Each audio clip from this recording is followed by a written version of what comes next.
मालिक का व्यवहार भी अजीब है। यहाँ ना अदालत है ना न्यायाधीश, पर मालिक का कानून किसी को नहीं बख्शता। सबके साथ न्याय होता है। कानून क्या है? जैसा करोगे वैसा भरोगे, जैसा बोगे वैसा ही तो काटोगे।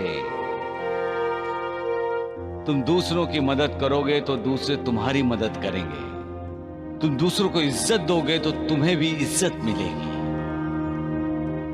तुम दूसरों के साथ विश्वासघात करोगे तो तुम्हारे साथ भी विश्वासघात होगा। ये अटल है।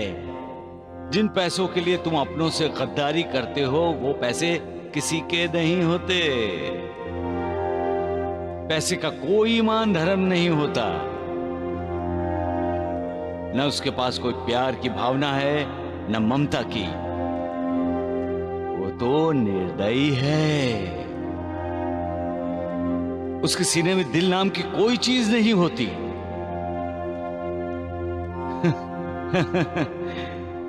कमाल है उसकी, जो पैसों के लिए बड़े से बड़ा अपराध करते हैं। पैसे भी उन्हें ठोकर मार देता है। फिर वही इंसान पैसे की खोज में दर दर की ठोकरें खाकर भटकता रहता है। इसलिए पैसे को उतनी अहमियत दो जितनी जरूरी है। पैसे के लिए अपने संबंधों को, अपने रिश्तों को ना तोड़ो। याद रखो, रिश्ते इंसान की ताकत होते हैं।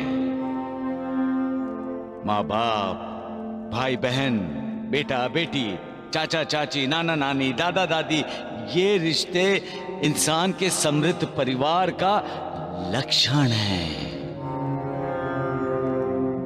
रिश्ता और रिश्तेदार ही तो इंसान की संपत्ति है। जब रिश्ता टूटता है, रिश्तेदार मुंह मोड़ लेता है, तो इंसान के समृद्ध परिवार की एक कड़ी टूटती है और उसकी संपत्ति, उसका पैसा कम हो जाता है। तो फिर क्या जरूरत है रिश्ते तोड़ने की? क्यों हम अपने रिश्तेदारों को धोखा दें? क्यों विश्वासघात करें उनके साथ सिर्फ पैसे के लिए? अरे पाना है तो मालिक को पाओ, पैसे को नहीं। रिश्ता मालिक से जोड़ो, क्योंकि वो पैसे की तरह निर्दयी नहीं है। उसके सीने में भी दिल है जो इंसान के लिए भी धड़कता है। वो जितना कठोर है उससे कई गुना ज्यादा वो कोमल है। और इस कोमलता का अनुभव हम तब करते हैं जब हम मालिक से रिश्ता जोड़ते हैं, उससे रिश्तेदारी जोड़ते हैं। सबका मालिक एक।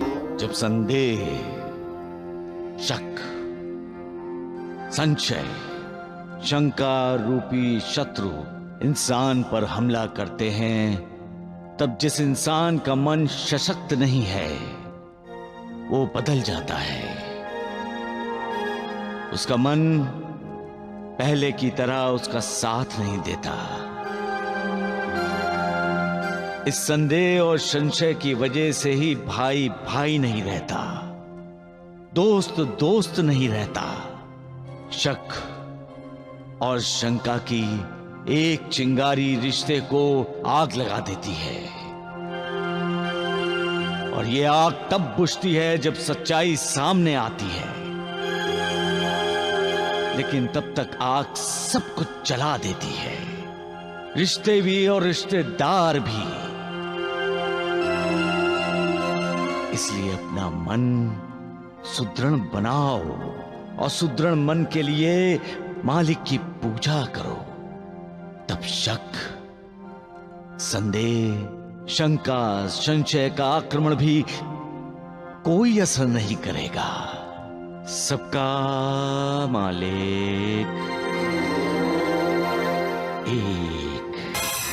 तो तुम्हें सिर्फ महंगे कपड़े उतारने के लिए कहा गया है। इसके पीछे मालिक का जो संकेत है उसे समझने की कोशिश करो।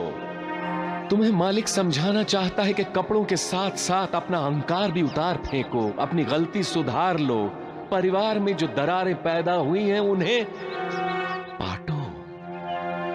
विश्वासघात, धोखेबाजी, शंका, संदेह, संशय, इंसान के ऐसे शत्रुओं को जिन्हें तुमने अपने दिल में जगह दी है उन्हें हटा दो और उसकी जगह प्यार, ममता, आदर, सम्मान, विश्वास उन्हें जगह दो। कल्याण होगा, वरना दूसरों को धोखा देने की कोशिश में खुद धोखा खाते रहोगे। याद रखो, जहां विश्वास है वहां इंसान चैन से श्वास लेते हुए निवास करता है और ऐसे स्थान में मालिक का वास होता है। सबका मालिक एक। खुद कृतज्ञ होकर दूसरों को कृतज्ञ बोलता है ये तेरा इंसान मालिक। ये दूसरों का अपमान करते वक्त जरा नहीं सोचता, लेकिन खुद का अपमान हुआ तो सांप की तरह डसना चाहता है। अपनी महत्वाकांक्षा पूरी करने के लिए किसी भी हद तक गिर सकता है, किसी का लिहाज नहीं उसे। जिस थाली में खाता है उसी में छेद करता है, भूल जाता है तुम्हारी शिक्षा, तुम्हारे बनाए सारे नियम कानून। कहा जाता है कि जैसा कर्म वैसा फल, जैसी करनी वैसी भरनी। जो दूसरों के लिए गड्ढा खोदता है उसी गड्ढे में वो खुद गिर जाता है, तब उसे उठाने के लिए, उसे गड्ढे से बाहर निकालने के लिए कोई हाथ नहीं देता है। तब उसे गुस्सा आता है। कौन समझाए तुम्हारे इंसान को मालिक? क्यों बनाते हो ऐसे नमूने? क्यों मालिक, क्यों? कभी कभी तुम्हारा खेल, तुम्हारी लीला मेरे समझ से परे है मालिक। हां,